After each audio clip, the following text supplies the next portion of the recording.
Actually ഇപ്പോൾ പറയുമ്പോൾ തന്നെ എനിക്ക് ഗൂസ് ബംസ് ആണ്. എക്സാമ്പിൾ വിജീഷിൻ്റെ ലെറ്റർ വന്ന സമയത്ത് അപ്പം ഞങ്ങളത് എപ്പിസോഡിൽ വായിച്ചു, കരച്ചിലിൻ്റെ വഴിയിലേക്ക് എത്തി. അപ്പം ഞാൻ ഇത് എൻ്റെ വീടിനടുത്ത് തന്നെയാണെന്ന് അറിഞ്ഞപ്പോൾ ഞാൻ പെട്ടെന്ന് എക്സൈറ്റഡ് ആയി, ആരാണെന്ന് അറിയാം.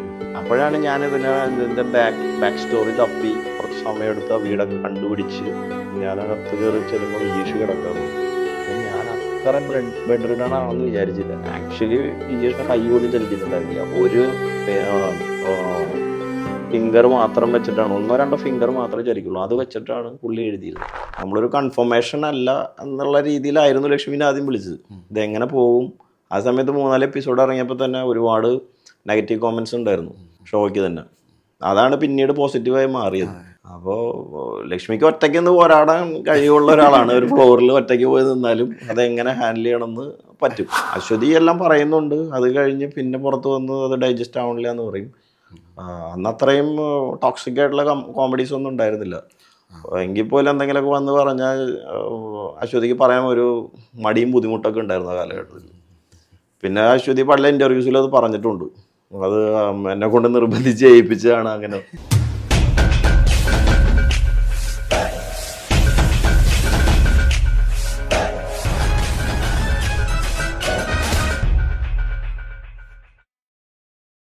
മലയാളികൾക്കിടയിൽ ചിരിയുടെ പൂരം തീർത്ത നിരവധി ഷോകൾ.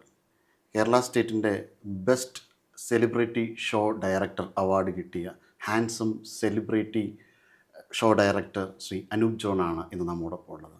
സ്വാഗതം. നമസ്കാരം. തുടക്കം ഇഷ്ടപ്പെട്ടു. ഹാൻസം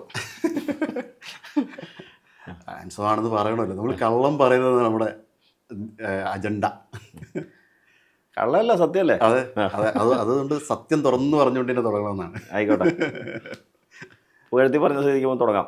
അതെ, പൂരം പറഞ്ഞത് ഇപ്പോഴുള്ള സൂപ്പർ ഷോ എന്ന് തന്നെ തുടങ്ങാം. സൂപ്പർ ഷോയുടെ അല്ലെങ്കിൽ അതിന് മുന്നുള്ള സ്റ്റാർ മാജിക്കിൻ്റെ ഇൻഫ്ലുവൻസ് എവിടെ നിന്നാണ്? സൂപ്പർ ഷോയുടെ ഇൻഫ്ലുവൻസ് ആണോ അതോ സ്റ്റാർ മാജിക്കിൻ്റെ പ്രോജക്റ്റിൻ്റെ ഒരു ഇൻഫ്ലുവൻസ്? സ്റ്റാർ മാജിക് അല്ലെങ്കിൽ ഇപ്പോൾ സൂപ്പർ ഷോയുടെ ഇൻഫ്ലുവൻസ് എവിടെ നിന്നാണ്? സ്റ്റാർ മാജിക്കും സൂപ്പർ ഷോയും രണ്ടും ഡിഫറെൻ്റ് ആണ്. അതിൽ മെയിനായിട്ട് വരുന്നത് ആർട്ടിസ്റ്റുകൾ രണ്ട് സ്ഥലത്തും ഷെയർ ആയിട്ടുണ്ട്. അതായത് അതിലുള്ള ആർട്ടിസ്റ്റുകൾ സൂപ്പർ ഷോയിലും വന്നിട്ടുണ്ട്. പക്ഷേ ഒരുപാട് ആർട്ടിസ്റ്റുകൾ ഒരു ഹബ്ബിൽ വന്ന് ചേരുന്നു. അതാണ് സൂപ്പർ ഷോ. അതിൻ്റെ ഒരു ഗ്രോയിങ് സ്റ്റേജിലാണ് പോയിക്കൊണ്ടിരിക്കുന്നത്. സ്റ്റാർ മാജിക് 7 കൊല്ലം പോയതാണ്. നമ്മളൊരു 1000 എപ്പിസോഡോളം കവർ ചെയ്തു. അത് അതിൻ്റെ ഒരു പീക്ക് കഴിഞ്ഞു. അത് കഴിഞ്ഞിട്ടാണ് അത് നിർത്തിയത്. തുടക്കമെന്ന് പറഞ്ഞു കഴിഞ്ഞാൽ സ്റ്റാർ മാജിക് തുടങ്ങിയത് തന്നെ ഞാൻ പലയിടത്തും പറഞ്ഞിട്ടുണ്ട്.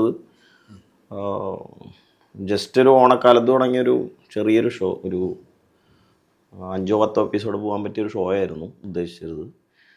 പിന്നെ അത് അത്യാവശ്യം കുറച്ച് നാൾ ഓടി. പിന്നെ കൊറോണയൊക്കെ വന്നപ്പോഴാണത് ആൾക്കാരിലേക്ക് കൂടുതൽ റീച്ചായത്. ആക്ച്വലി കൊറോണ കാലഘട്ടം കഴിഞ്ഞിട്ട് ഒരു റീബർത്ത് കിട്ടിയൊരു ഷോ ആണ് സ്റ്റാർ മാജിക് എന്ന് പറയുന്നത്. കാരണം അതിൻ്റെ ആദ്യത്തെ ഗ്രോയിങ് സ്റ്റേജിലൊക്കെ സത്യം പറഞ്ഞാൽ യൂട്യൂബ് അങ്ങനെയുള്ള സ്ഥലങ്ങളിൽ മാത്രം ഒതുങ്ങി നിന്നൊരു ഷോ ആയിരുന്നു. പിന്നെ അത് ടെലിവിഷൻ റേറ്റിങ്ങിലേക്ക് കടന്നു വരികയും പിന്നെ അത് ടോട്ടലൊരു ജനശ്രദ്ധ നേടിയെടുക്കുകയും ചെയ്തു. അതൊരു ഗ്രൂപ്പ് ഓഫ് പീപ്പിളിൻ്റെ ഒരു ഹാർഡ് വർക്കാണ്. ഞാൻ വളരെ എൻജോയ് ചെയ്തൊരു ഷോ ആണത്.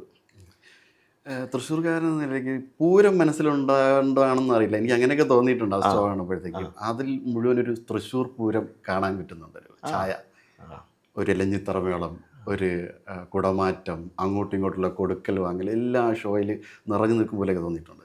എപ്പോഴെങ്കിലും അങ്ങനെ ഒരു ഇൻഫ്ലുവൻസ്? ഉണ്ട്. പൂരം ഞാൻ തൃശ്ശൂർക്കാരനായതുകൊണ്ട് ഒരുപാട് പൂരങ്ങളും പെരുന്നാളുകളും ഒക്കെ കണ്ട് വളർന്നതാണ്. അതിൻ്റെ ഒരു ഹരവും ലഹരിയും ഒക്കെ ഞാൻ ഷൂട്ടിലേക്ക് അഡാപ്റ്റ് ചെയ്യാൻ ശ്രമിച്ചിട്ടുണ്ട്. ചിലപ്പോൾ നമ്മൾ ഉത്സവ കാലഘട്ടങ്ങളിൽ ചെയ്യുന്ന സ്പെഷ്യൽ എപ്പിസോഡൊക്കെ അങ്ങനെയുള്ളൊരു ഫ്ലേവറിലാണ് മിക്കവാറും ചെയ്യാറ്. ഒരു എല്ലാവർക്കും ആസ്വദിച്ച് ഒരു കംപ്ലീറ്റ് എൻ്റർടൈൻമെൻ്റ് ആക്കാൻ ശ്രമിക്കാറുണ്ട്. അത് ഓൺ സ്ക്രീൻ മാത്രമല്ല, ബിഹൈൻഡ് ദ സ്ക്രീനും ഞങ്ങൾ അതുപോലെ അടിച്ചു പൊളിച്ച് വർക്ക് ചെയ്തിട്ട് പോകുന്ന ഒരു വർക്കായിരുന്നു അത്. സത്യം പറഞ്ഞാൽ ഷോട്ടൊക്കെ കഴിഞ്ഞപ്പോൾ തന്നെ എല്ലാവരും കൂടിയിരുന്ന് സംസാരിക്കില്ല, ചിലപ്പോൾ ഷൂട്ടിനെ പറ്റി ആയിരിക്കില്ല സംസാരിക്കുന്നത്, പക്ഷെ ആ കിട്ടുന്ന ഒരു എനർജി അതിനകത്ത് കൺവേർട്ട് ചെയ്യാൻ പറ്റിയിട്ടുണ്ട്. റിലാക്സ് മൂഡാണ്, എപ്പോഴും ഒരു ആഘോഷത്തിൻ്റെ ഒരു ആഘോഷ മൂഡാണ്. അതിൻ്റെ തന്നെ നിരവധി കമൻറ്റുകൾ ആ സമയത്ത് എനിക്ക് തന്നെ ഓർമ്മയുണ്ട്. അതിൽ ചില ആൾക്കാർ അസുഖം ബാധിച്ച് കിടക്കുന്ന ആൾക്കാരുണ്ട്. അവർ ഈ കൊറോണ സമയത്തൊക്കെ മറ്റൊരു എൻജോയ്മെൻറ്റും ഇല്ലാതെ നിരവധി കമൻറ്റ്, അത് വല്ലതും ഹാർട്ട് ടച്ചിങ് ആയിരുന്നു. അങ്ങനത്തെ ഓർക്കുന്ന ഏറ്റവും പ്രധാനപ്പെട്ട കമൻറ്റ് ഇതായിരുന്നു. പിന്നെ ഒരുപാട് പേരുണ്ട് ഇപ്പോഴും, സത്യം പറയാലോ, ഇപ്പോൾ ഷോ നിർത്തിയത് പോലും പലരും അറിയാതെ അങ്ങനെയുള്ള ആൾക്കാർ എനിക്ക് മെസ്സേജ് അയക്കുന്നുണ്ട്, എപ്പിസോഡ് കാണുന്നില്ലല്ലോ. കൂടുതലും പ്രവാസികൾ ഒരുപാട് വരുന്നുണ്ട്. പിന്നെ ഈ പറഞ്ഞ പോലെ അത്യാവശ്യം ആൾക്കാർ എൻ്റെ അടുത്ത് ചോദിക്കാറുണ്ട്, എനിക്കൊരു റിലാക്സേഷനാണ് ഈ ഷോ, അത് കാണുന്നില്ലല്ലോ. ഉണ്ട് 2-3 എപ്പിസോഡുകളിൽ അങ്ങനെ അതുമായി ബന്ധപ്പെട്ട ഒരുപാട് പേര് വന്നിട്ടുണ്ട് എപ്പിസോഡുകളിലൊക്കെ. തൃശ്ശൂർ വീടിൻ്റെ അടുത്ത് തന്നെ വിജീഷ് എന്ന് പറഞ്ഞൊരു പുള്ളിക്കാരുണ്ടായിരുന്നു.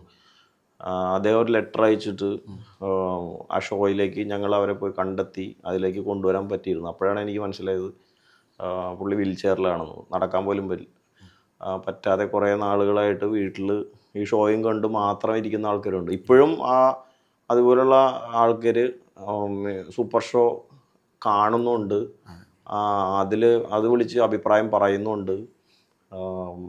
അങ്ങനെ ഒരുപാട് പേരുണ്ട്. പിന്നെ ബിജീഷ് അല്ലാതെ റഹിയാനത്ത് എന്ന് പറഞ്ഞ ഒരു ലേഡി ഉണ്ടായിരുന്നു.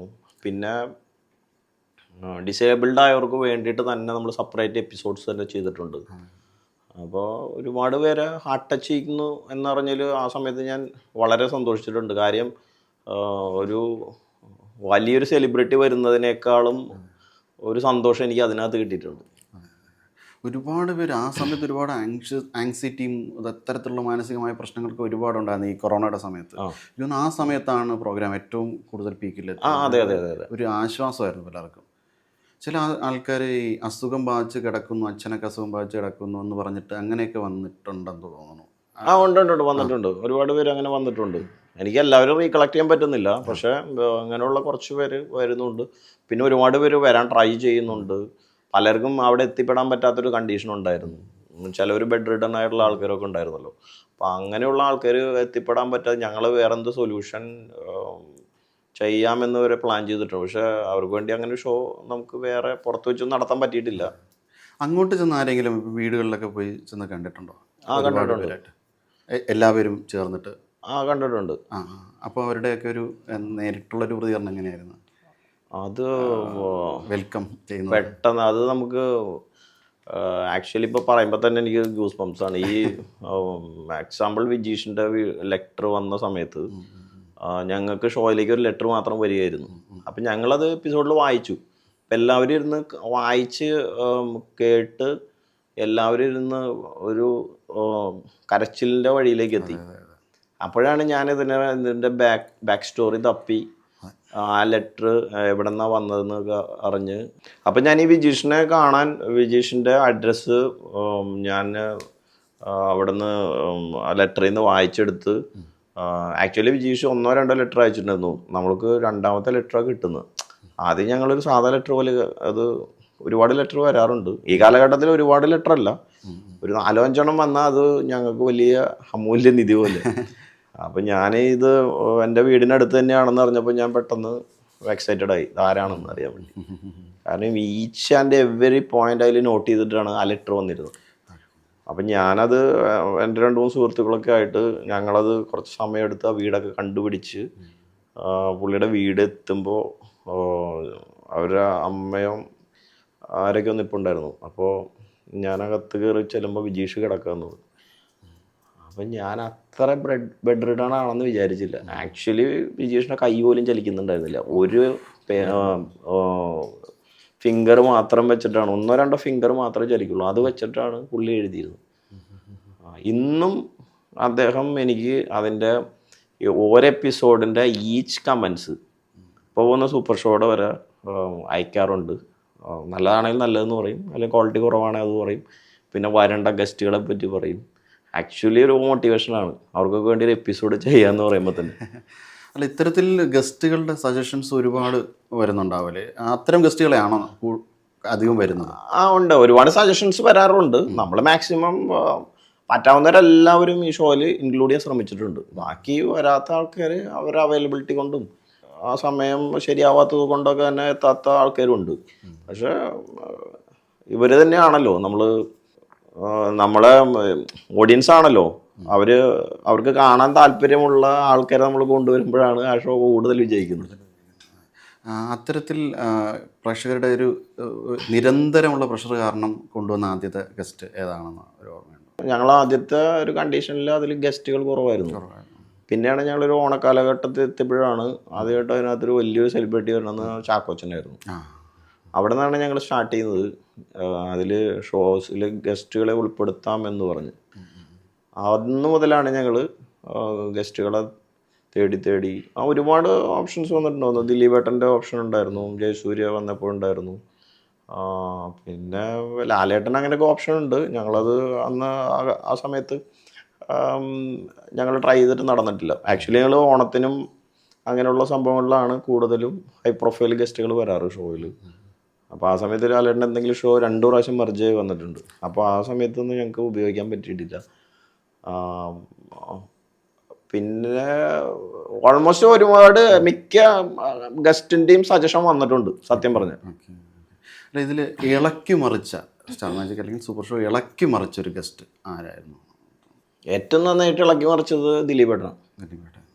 അന്നത് റേറ്റിങ്ങിൽ ഒരു നല്ല പോയിന്റിൽ എത്തുകയും ചെയ്തു. നല്ലൊരു ഷോ ആയിരുന്നു. അത് അൺഎക്സ്പെക്റ്റഡ് ആയിരുന്നു. മാത്രമല്ല ടെലിവിഷനിൽ അത് പോയപ്പോൾ ഒരുപാട്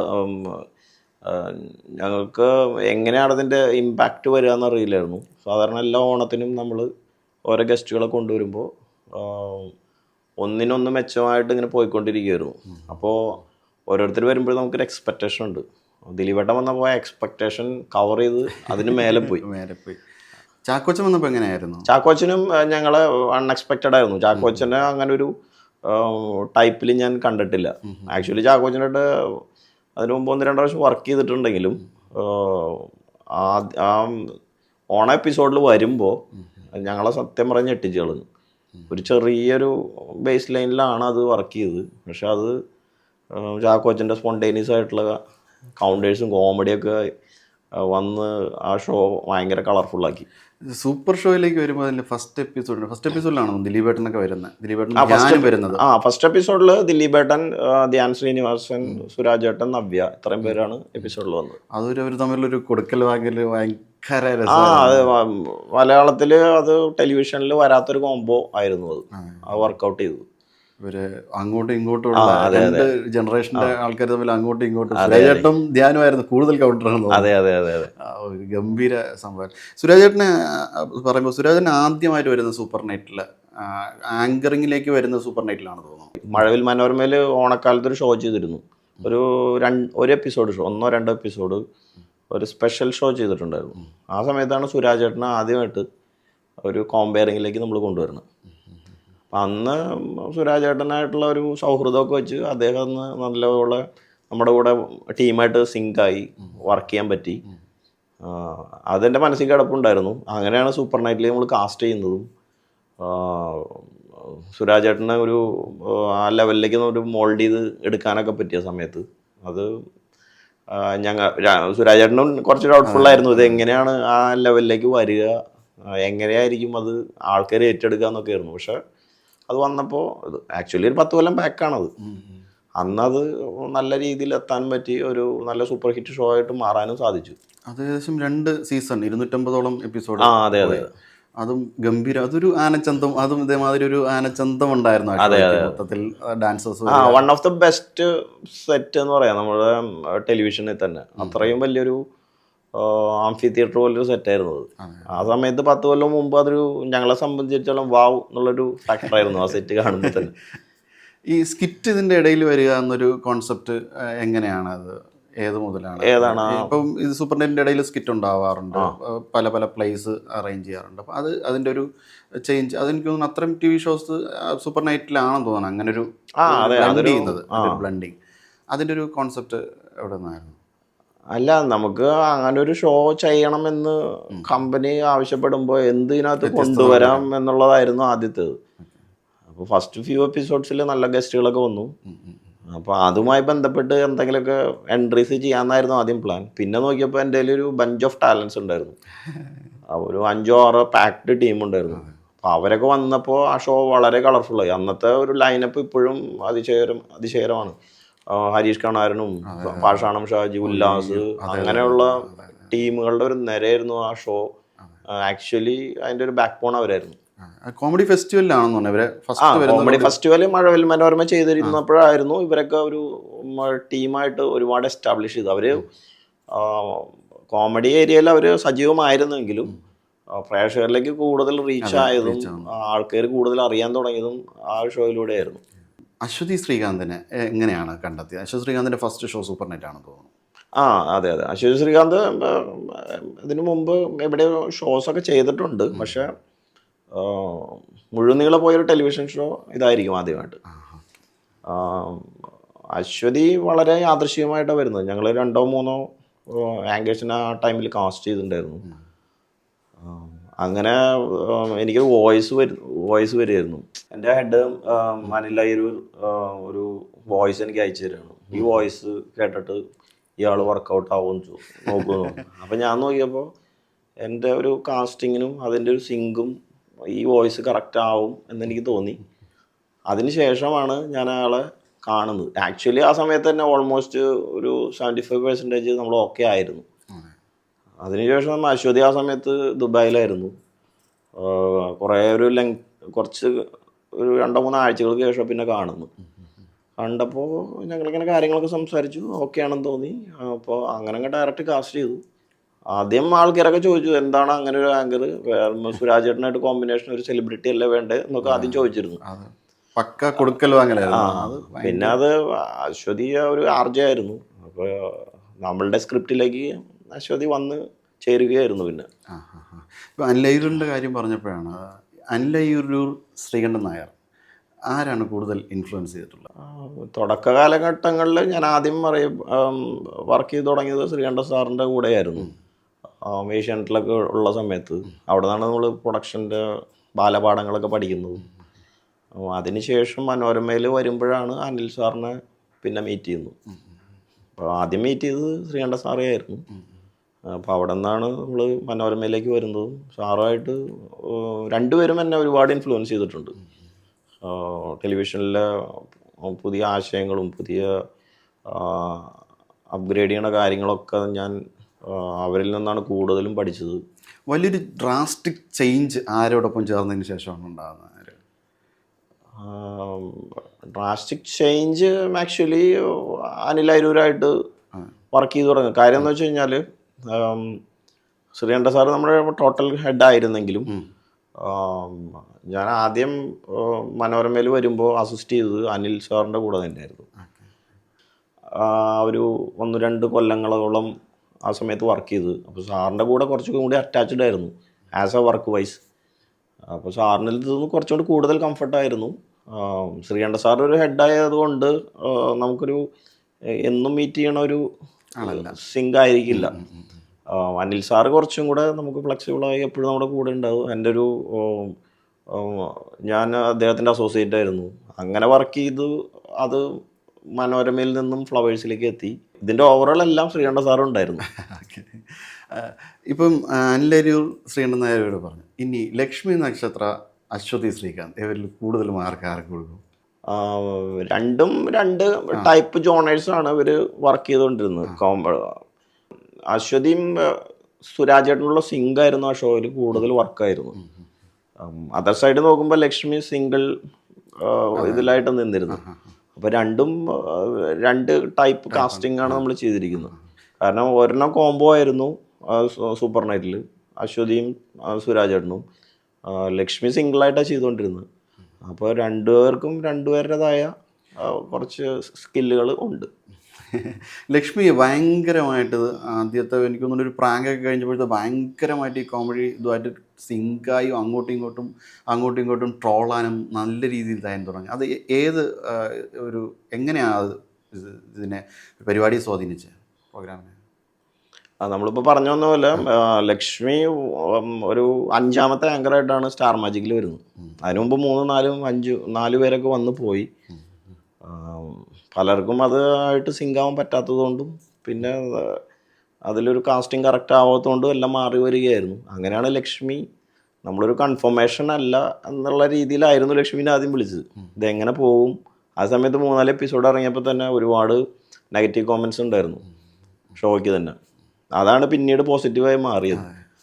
അപ്പോൾ ആൾക്കാർ എല്ലാം സൂപ്പർ ഷോയ്ക്ക് ഒരുപാട് കമന്റുകൾ ആ രീതിയിൽ വരുന്നുണ്ട്. സ്റ്റാർ മാജിക് തിരിച്ചു കൊണ്ടുവരണം എന്ന് പറഞ്ഞിട്ട്. അതെ അതിലേക്ക് ഞാൻ വരാം. അപ്പോൾ പിന്നെ നമ്മൾ നേരത്തെ അശ്വതിയുടെയും ഇതും പറഞ്ഞ പോലെ തന്നെയാണോ, ലക്ഷ്മി ഒരു ഒറ്റയ്ക്കാണ് ആ ഫ്ലോറിൽ കയറി വരുന്നത്. ഒരു ബഞ്ച് ഓഫ് ടാലൻസ് നിൽക്കുകയാണ്. എന്തൊക്കെയാ വരാൻ പോണെന്ന് ലക്ഷ്മിക്ക് അറിയില്ല. അപ്പൊ ലക്ഷ്മി ലക്ഷ്മി അതിനകത്ത് ഭയങ്കരമായിട്ട് പിടിച്ചു നിൽക്കുന്ന ഒരു സ്റ്റേജിലാണ് വന്നത്.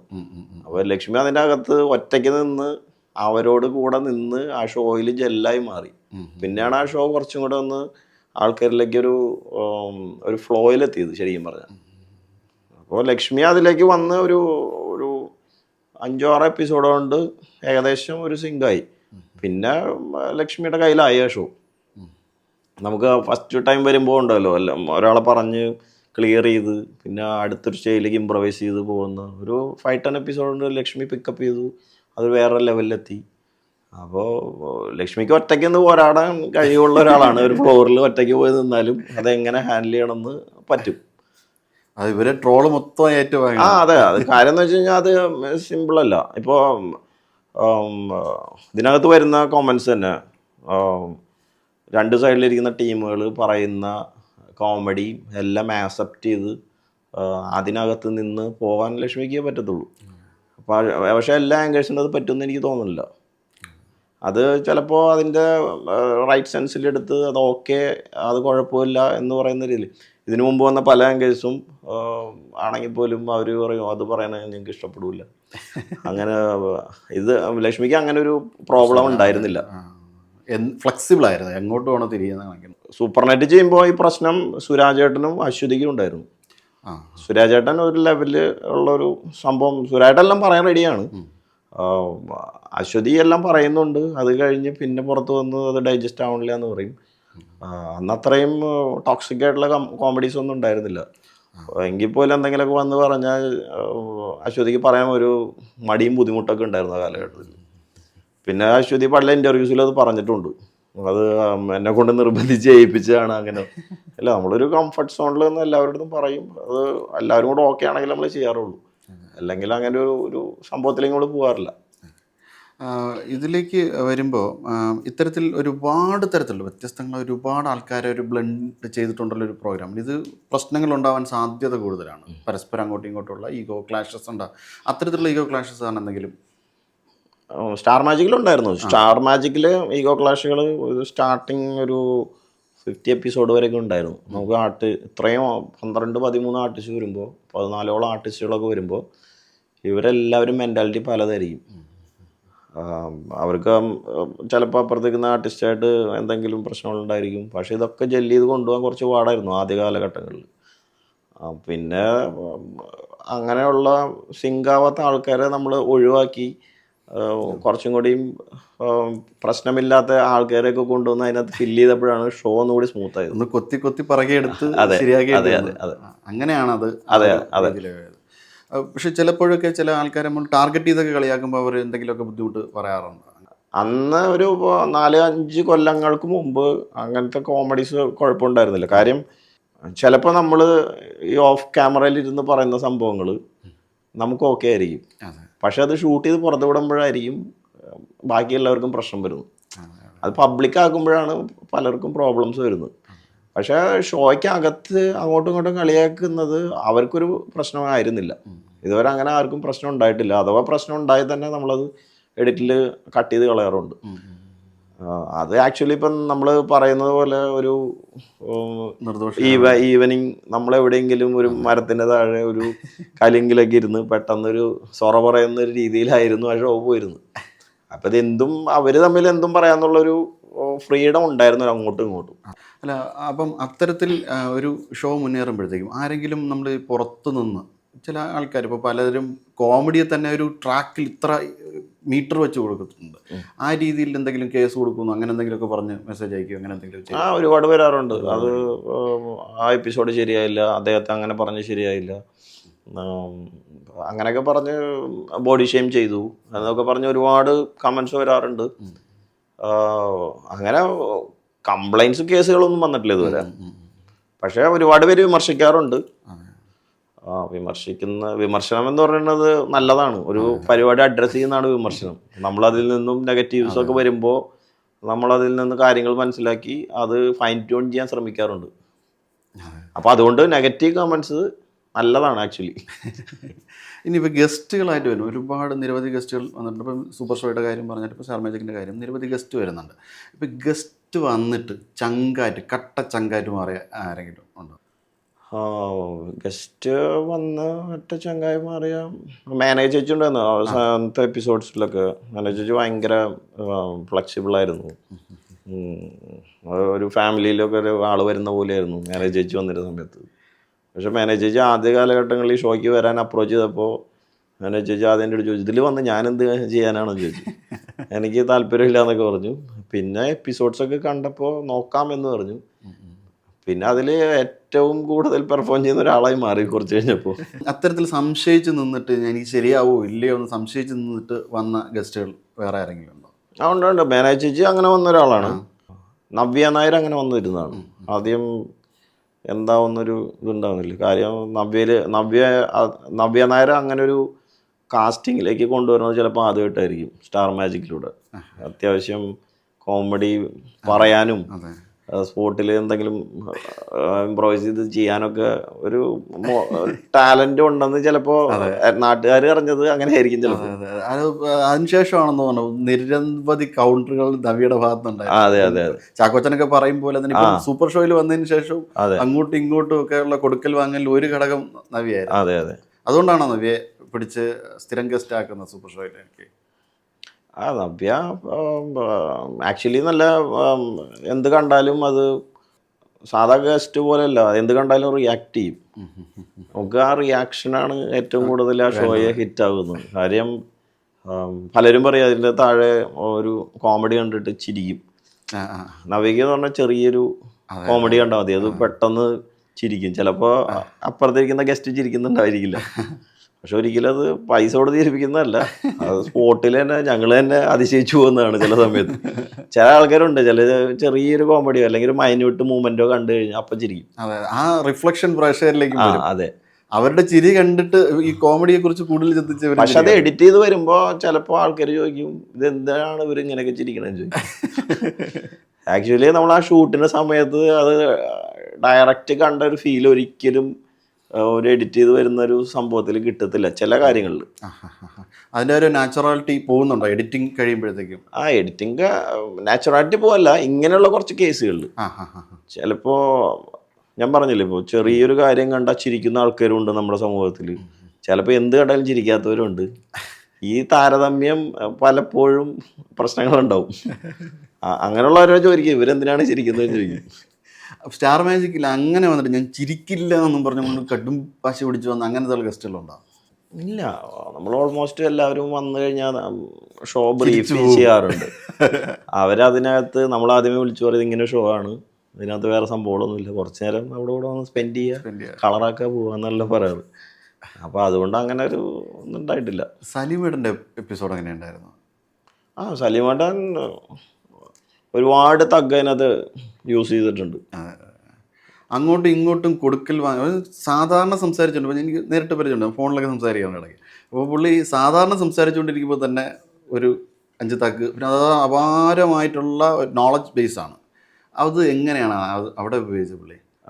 സലീമേട്ടൻ എപ്പിസോഡ് വരുമ്പോഴേ ചോദിക്കും ആരൊക്കെ ഉണ്ടെന്ന് ചോദിക്കും. അപ്പോൾ തന്നെ ഒരു 3-4 കാര്യങ്ങൾ കഴിഞ്ഞ എപ്പിസോഡ് കണ്ടിട്ട് ആയിരിക്കും സലീമേട്ടൻ വരുന്നത്. അപ്പോൾ സലീമേട്ടൻ 1-2 കാര്യം അപ്പം തന്നെ നോട്ട് ചെയ്ത് വെച്ചിട്ടുണ്ടോ വരുമ്പോൾ തന്നെ. അപ്പോൾ അതിനൊരു സാഹചര്യം വരുമ്പോൾ അടിക്കുക തന്നെ. പിന്നെ സ്പോട്ടിലൊക്കെ എവിടെന്നാ വരണത് പോലും നമുക്ക് പിടിയിട്ടില്ല. അപ്പോൾ ലക്ഷ്മി കണക്ട് ചെയ്ത് ചോദിക്കും സലീമേട്ടൻ അതിനെപ്പറ്റി എന്താ പറയാനുള്ളത്. ചിലപ്പോൾ പുള്ളി പറയും എനിക്കൊന്നും പറയാനില്ല, ഞാൻ കോട്ടയം ചോദിക്കും ചിലപ്പോൾ. അത് തന്നെ ഒരു അത് തന്നെ ആ സാഹചര്യത്തിൽ ഒരു ഗസ്റ്റിനെ വിളിക്കുകയും ആ ഗസ്റ്റ് ഇതിൽ ആപ്റ്റ് ആകുമോ ഇല്ലയോ എന്ന് സംശയിച്ചു നിന്ന ഘട്ടങ്ങളൊക്കെ ഉണ്ട്. അങ്ങനെ കുറച്ച് പേര് വന്നിട്ടുണ്ട്. വന്ന് പലർക്കും ഡൈജസ്റ്റ് ആവണില്ല. പക്ഷെ ചില ആൾക്കാർ അത് പ്രോമോസൊക്കെ കണ്ടിട്ടായിരിക്കും വരുന്നത്. അപ്പോൾ സത്യം പറഞ്ഞാൽ ചില ആൾക്കാർ അതിനകത്ത് സിങ്കാവാത്ത ആൾക്കാരൊക്കെ ഒരുപാട് വന്നിട്ടുണ്ട്. പക്ഷെ ഞങ്ങളത് ഇപ്പോൾ അതിൻ്റെ ആ വശം ഞങ്ങൾ കാണിച്ചിട്ടില്ല. ഞങ്ങൾ സിങ്ക് ആക്കിക്കൊണ്ടുള്ള വശങ്ങൾ മാത്രമേ അതിനകത്ത് നമ്മൾ പലപ്പോഴും ടെലികാസ്റ്റ് ചെയ്തിട്ടുള്ളൂ. എന്നെയും കൂടെ അങ്ങോട്ട് വിളിക്കുമോ, എന്നെ നിങ്ങൾ എന്തേ ഒഴിവാക്കുന്നത്, അങ്ങനെ ചോദിച്ച് വന്ന ഗസ്റ്റുകളുണ്ടോ? ഗസ്റ്റ് ഉണ്ട്, അത് റിപ്പീറ്റഡ് ഗസ്റ്റാണ് ചിലപ്പോൾ ചോദിക്കുന്നത്. അടുത്ത ഷൂട്ട് എന്നാ അല്ല, ഇതൊരു ഒരിക്കലും വരാത്തൊരു ഗസ്റ്റ്, എന്നെന്താ നിങ്ങൾ ഇതുവരെയും വിളിക്കാത്ത, ഞാനിവിടെയൊക്കെ തന്നെ ഉണ്ട് സ്റ്റാർ മാജിക്കിൻ്റെ സ്ഥിരം വ്യൂവർ ആയ ഒരു ഗസ്റ്റ്? ഇല്ല, അങ്ങനെയില്ല. അങ്ങനെയില്ല. നമ്മൾ അങ്ങോട്ട് അപ്രോച്ച് ചെയ്തിട്ട് തന്നെയാണ് വരുന്നത്. ഓക്കെ. അപ്പം ഇത്തരത്തിൽ നമുക്കൊരു ഗസ്റ്റിൻ്റെ കാര്യമാണ് ഇപ്പം. പക്ഷെ നമ്മൾ ഒരാളിനെ ഉൾപ്പെടുത്തണം. അതായത് ഒരുപാട് അറിയപ്പെടാത്ത ആൾക്കാരെ ഷോയിൽ കൊണ്ടുവന്നതാണ്. അപ്പോൾ ഇങ്ങനെ ഒരാളിനെ ഇതിനകത്തേക്ക് കൊണ്ടുവരണം ഏതെങ്കിലും ഒരു രംഗത്ത് നിന്ന്, ഗസ്റ്റായിട്ടല്ല, ഒരു പാർട്ടിസിപ്പൻ്റായിട്ട് കൊണ്ടുവരണം എന്ന് ആഗ്രഹിച്ച ആരെങ്കിലും ഉണ്ടോ? അങ്ങനെ ഒരു പേര് പറഞ്ഞു കഴിഞ്ഞാൽ, മിമിക്രി രംഗത്തു നിന്നോ മറ്റ് ഏതെങ്കിലും ഒരു രംഗത്ത് നിന്ന് ഇയാൾ വന്നു കഴിഞ്ഞ് കഴിഞ്ഞാൽ ഇതിൻ്റെ കളർ കുറച്ചും കൂടെ മാറുമെന്ന രീതിയിൽ? അല്ല, ഓൾമോസ്റ്റ് നമ്മൾ പാർട്ടിസിപ്പൻസ് ആയിട്ട് ഒരുപാട് പേരെ അപ്രോച്ച് ചെയ്തിട്ടുണ്ട്. ഓൾമോസ്റ്റ് ഒരു 90% ആൾക്കാർ വന്നിട്ടുണ്ട്. പിന്നെ എന്താ പറയുക, ഗസ്റ്റ് പോർഷനിൽ നമ്മൾ അൺയൂഷ്വലായിട്ട് കൊണ്ടുവന്ന കുറച്ച് ഗസ്റ്റുകളുണ്ടായിരുന്നു. അതായത് ബോച്ചെ വന്നപ്പോൾ അതൊരു സെലിബ്രിറ്റി, അതായത് ഫിലിം ടൈപ്പിൽ നിന്ന് വരുന്ന ഗസ്റ്റ് ആയിരുന്നില്ല. പിന്നെ മണി സാറ്,